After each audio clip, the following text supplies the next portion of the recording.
ఆ నియోజకవర్గంలో గత 3 ఎన్నికల్లో వైసీపీకి పరాభవం తప్పలేదు. ఒక్కసారి కూడా ఆ పార్టీ విజయకేతనం ఎగరవేయలేదు.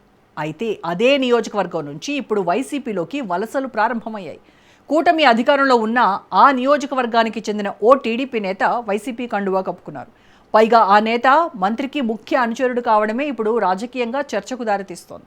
ఆ నియోజకవర్గంలో ఆ నేత రాకతోనైనా వైసీపీ రాత మారుతుందా?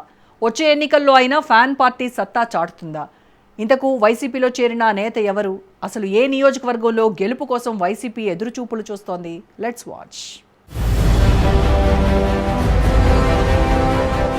వైఎస్సార్ కాంగ్రెస్ పార్టీ ఆవిర్భావం తర్వాత రెండుసార్లు ప్రతిపక్షంలో, ఒకసారి అధికార పక్షంలో ఉంది. అయినా ఆ పార్టీ ఏర్పాటు తర్వాత జరిగిన 3 ఎన్నికల్లో సైతం రేపల్లె నియోజకవర్గంలో ఇంతవరకు ఒకసారి కూడా విజయం సాధించలేదు. 2014 ఎన్నికల్లో మొదటిసారి రేపల్లె నుంచి మాజీ మంత్రి మోపిదేవి వెంకటరమణ పోటీ చేసి ఓటమి చెందారు. 2019 ఎన్నికల్లో సైతం తిరిగి ఆయన అక్కడి నుంచి పోటీ చేశారు. ఆ ఎన్నికల్లో రాష్ట్రమంతా ఫ్యాన్ గాలి వీచిన మోపిదేవి విజయం సాధించలేకపోయారు. ఇక 2024 ఎన్నికల్లో బీసీ గౌడ సామాజిక వర్గానికి చెందిన ఈపూరి గణేష్ ను వైసీపీ అధిష్టానం రంగంలోకి దింపింది.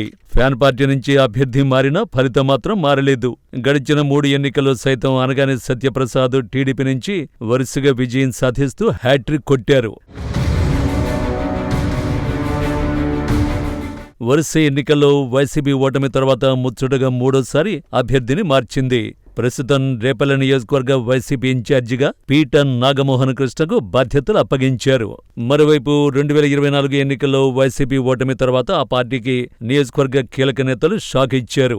వైసీపీలో సీనియర్ నేతగా జగన్ కి అత్యంత సన్నిహితుడని పేరు పొందిన మోపిదేవి వెంకటరమణ వైసీపీకి గుడ్ బై చెప్పి తెలుగుదేశం పార్టీలో చేరారు.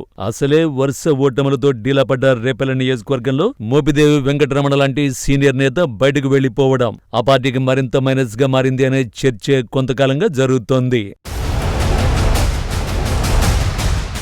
మరోవైపు టీడీపీ నుంచి వరుసగా 3 సార్లు విజయం సాధించిన అనగానే సత్యప్రసాద్ రేపల్లె నియోజకవర్గంలో తిరుగులేని నేతగా పేరు పొందారు. ప్రస్తుతం ఆయన కూటమి ప్రభుత్వంలో రెవెన్యూ శాఖ మంత్రిగా పనిచేస్తున్నారు. రేపల్లె నియోజకవర్గంలో అనగానే సత్యప్రసాద్ 3 సార్లు విజయం సాధించడం వెనుక గూడపాటి శ్రీనివాస్ సహకారం ఉందనే టాక్ ఉంది. అయితే తాజాగా రేపల్లె నియోజకవర్గం నుంచి వైసీపీలోకి వలసలు జోరందుకున్నాయి. గతంలో కాంగ్రెస్ పార్టీకి చెందిన మోపిదేవి శ్రీనివాసరావు జగన్ సమక్షంలో వైసీపీలో చేరారు. తాజాగా టీడీపీ నేత మంత్రి అనగానే సత్యప్రసాద్ ముఖ్య అనుచరుడు గూడపాటి శ్రీనివాసరావు వైసీపీలో చేరడం రాజకీయంగా హాట్ టాపిక్ గా మారింది.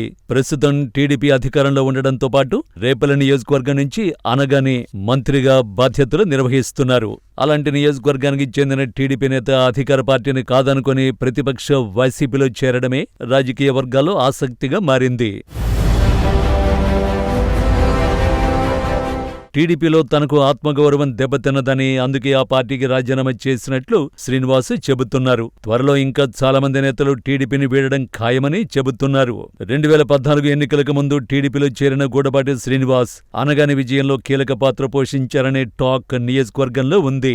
అలాంటి కీలక నాయకుడు టీడీపీని వీడడం అనగానికి రాజకీయంగా కొంత ఎదురు దెబ్బే అనే అభిప్రాయం రాజకీయ వర్గాల్లో వినిపిస్తోంది. గూడపాటికి కాపు సామాజిక వర్గంలో బలమైన నేతగా పేరుంది. రేపల్లెలో గౌడ సామాజిక వర్గంతో పాటు కాపు సామాజిక వర్గం కూడా రాజకీయంగా గెలుపోటములలో ప్రభావాన్ని చూపనుంది. అలాంటి కాపు సామాజిక వర్గానికి చెందిన శ్రీనివాస్ వైసీపీలో చేరడం ఖచ్చితంగా ఫ్యాన్ పార్టీకి కలిసి వచ్చే అంశమేనని రాజకీయ విశ్లేషకులు చెబుతున్నారు. రేపల్లె అసెంబ్లీ స్థానానికి వైసీపీ కొత్తగా ఇన్ఛార్జిని నియమించిన ఒకరిద్దరు మాజీ మంత్రులు ఇక్కడి నుంచి వచ్చే ఎన్నికల్లో పోటీ చేస్తారనే ప్రచారం జోరుగా సాగింది. ప్రధానంగా మాజీ మంత్రి అంబటి రాంబాబు సొంత నియోజకవర్గం రేపల్లె. గతంలో జరిగిన ఓ సమావేశంలో మాజీ మంత్రి అంబటి ఆసక్తికర కామెంట్స్ చేశారు. తాను రేపల్లెకి చెందినవాణ్ణైనా ఇక్కడ పోటీ చేసే అవకాశం రాలేదని చెప్పుకొచ్చారు. దీంతో అంబటి రేపల్లె నుంచి వచ్చే ఎన్నికల్లో పోటీ చేసే ఛాన్స్ ఉందని ప్రచారం జరిగింది. అయితే అంబటి మాత్రం తాను రేపల్లెలో పోటీ చేయనని స్పష్టం చేశారు. ఆ ప్రచారానికి ఫుల్ స్టాప్ పెట్టారు. మరో మాజీ మంత్రి విడదల రజని పేరు సైతం వినిపించినా అది ప్రచారంగానే మిగిలిపోయింది. గతంలో అంబటి పేరు రేపల్లె నుంచి తెరపైకొచ్చిన సమయంలో కాపు సామాజిక వర్గ ఈక్వేషన్ కూడా తెరపైకొచ్చింది. అందుకు తగ్గట్లే ఇటీవల వరుసగా కాపు నేతలే రేపల్లె రేపల్లి నుంచి జగన్ పార్టీలో చేరుతున్నారు. ఈ లెక్కన వచ్చే ఎన్నికల్లో కాపులకు రేపల్లి సీట్ ఇచ్చే అవకాశం ఉందా అనే కొత్త చర్చ రాజకీయంగా మొదలైంది. ప్రస్తుత వైసీపీ ఇన్ఛార్జి పీఠం నాగమోహన్ గౌడ సామాజిక వర్గం కావడం, మంత్రి అనగాని సైతం అదే సామాజిక వర్గం కావడంతో ఈసారి వైసీపీ సామాజిక కోణంలో కొత్త ప్రయత్నం చేస్తుందా అనే చర్చ జరుగుతోంది. ఎన్నికల నాటికి అభ్యర్థుల మార్పులు చేర్పులు సహజమని రాజకీయ విశ్లేషకులు చెబుతున్నారు.